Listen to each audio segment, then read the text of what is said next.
नमस्कार।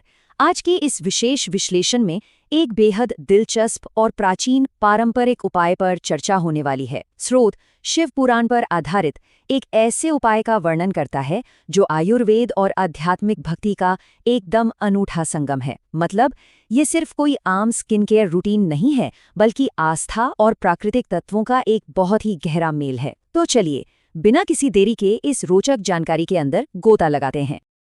आज के इस सफर में सबसे पहले इस दिव्य स्किन केयर उपाय को समझेंगे, फिर अमृत की दार्शनिक अवधारणा, आवश्यक सामग्री जुटाना, मंदिर की पवित्र विधि, जड़ी बूटियों का लेप तैयार करना और अंत में इसे लगाने की दैनिक दिनचर्या पर बात होगी।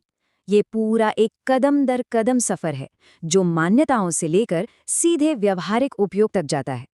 तो पहले भाग की ओर बढ़ते हैं, दिव्य स्किन केयर उपाय।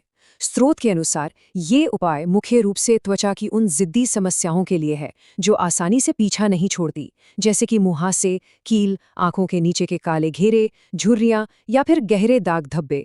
स्रोत का दावा है कि यह तरीका त्वचा की गहराई से सफाई करता है और एक बिल्कुल प्राकृतिक चमक लाता है। अब यहाँ एक बड़ा सवाल उठता है, रसोई में मिलने वाली रोजमर्रा की चीजें एक शक्तिशाली प्राचीन औषधि में कैसे बदल सकती हैं? ठीक है, तो चलिए इसे गहराई से समझते हैं। यह सिर्फ कुछ सामग्री मिलाने भर की बात नहीं है, बल्कि उस पूरी प्रक्रिया के बारे में है जो इन एकदम साधारण सी चीजों को असाधारण बना देती है।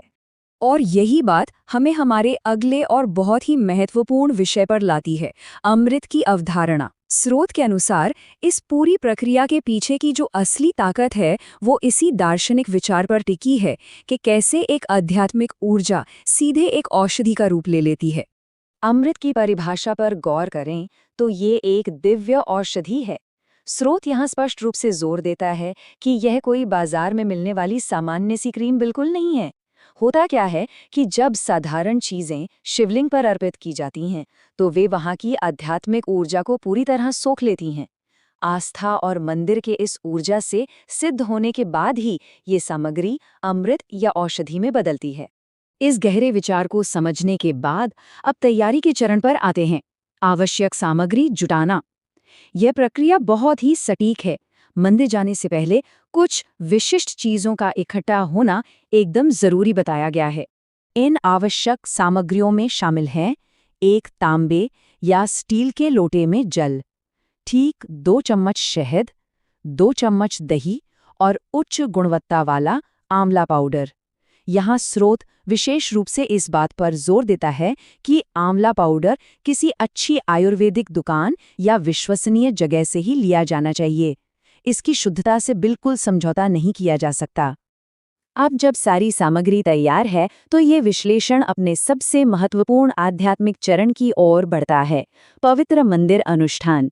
आइए देखते हैं कि शिव मंदिर पहुंचने के बाद स्रोत के अनुसार कौन से सटीक कदम उठाने की सलाह दी गई है। मंदिर के इन निर्देशों को समझना सच में बहुत दिलचस्प है। पहली और सबसे जरूरी शर्त ये है कि मंदिर खाली होना चाहिए।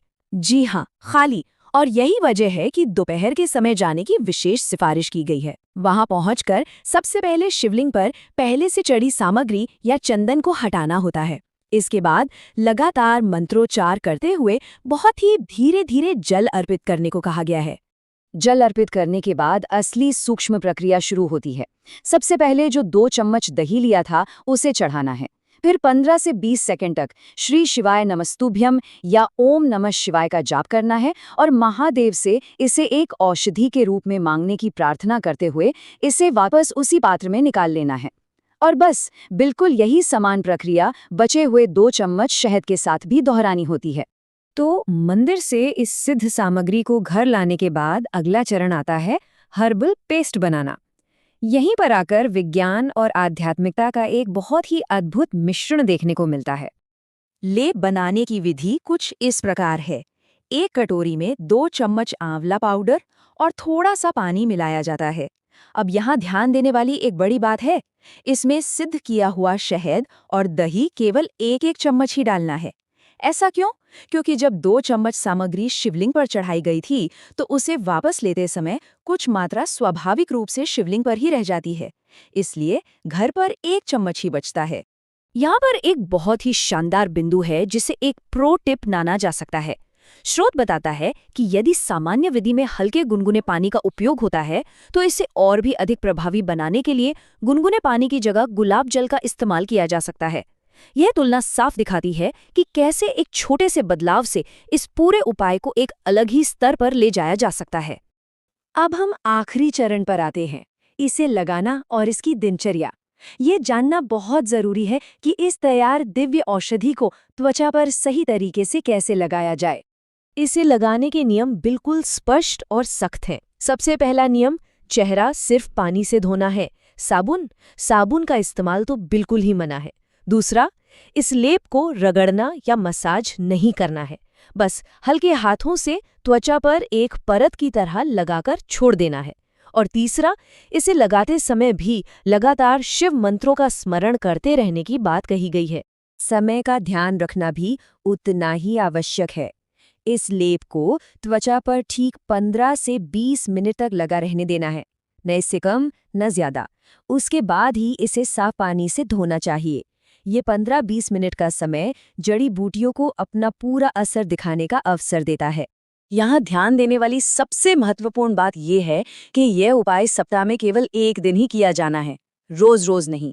और ये बात स्रोत में बार बार दोहराई गई है कि जिस दिन ये उपाय किया जाए उस पूरे दिन साबुन का उपयोग पूरी तरह से वर्जित होना चाहिए। साबुन बिल्कुल नहीं लगाना है। परिणामों की समय सीमा की बात करें तो स्रोत के दावों के अनुसार पहले सप्ताह में इस साप्ताहिक रूटीन की शुरुआत होती है।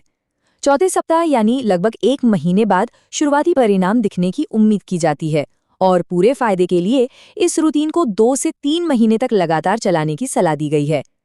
हालांकि ये ध्यान रखना महत्वपूर्ण है कि ये जानकारी पूरी तरह से स्रोत के दावों पर आधारित है और इसे कोई चिकित्सीय सलाह नहीं माना जाना चाहिए।